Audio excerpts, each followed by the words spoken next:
তোমরা যতবার ভারতের বিরুদ্ধে খেলতে আসবা কিন্তু ততবারই হারবা, সেরকম পজিশন অলরেডি চলে এসছে। এবং ভারতীয় প্লেয়াররাই শুধুমাত্র করতে পারে যে ওয়ার্ল্ড কাপ না জিতেও ওয়ার্ল্ড কাপে চ্যাম্পিয়নের মতো হয়ে থাকে। ভারতকে টেক্কা দেওয়ার মতো অবস্থা কারো এখনও সম্ভবত নেই এবং এরকম খেলতে কেউ পারবে না।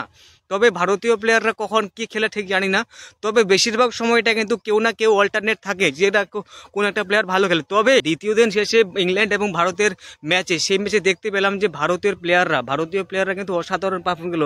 এবং তারপরে রোহিত শর্মাকে নিয়ে অনেকে রোহিত শর্মার বয়স হয়ে গেছে, রোহিত শর্মা খেলতে পারবে না।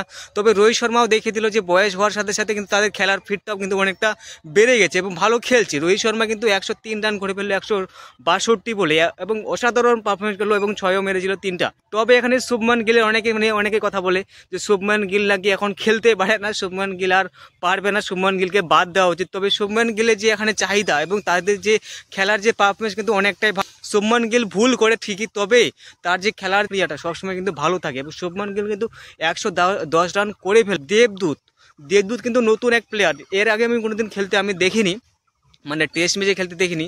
তবে এখানে দেবদূত কিন্তু ভালো রান করলো, মানে 65 রান করলো 110 বলে। তারপর আজকে আর কিন্তু 56 রান করেছিল। দ্বিতীয় দিন শেষে 473 রান করে ফেললো এবং এখানে কিন্তু 255 রানের লিড দিয়ে দিল কিন্তু ভারত। তবে দেখার বিষয় আছে আজকে ইংল্যান্ডের প্লেয়াররা কতটা ভালো খেলছে।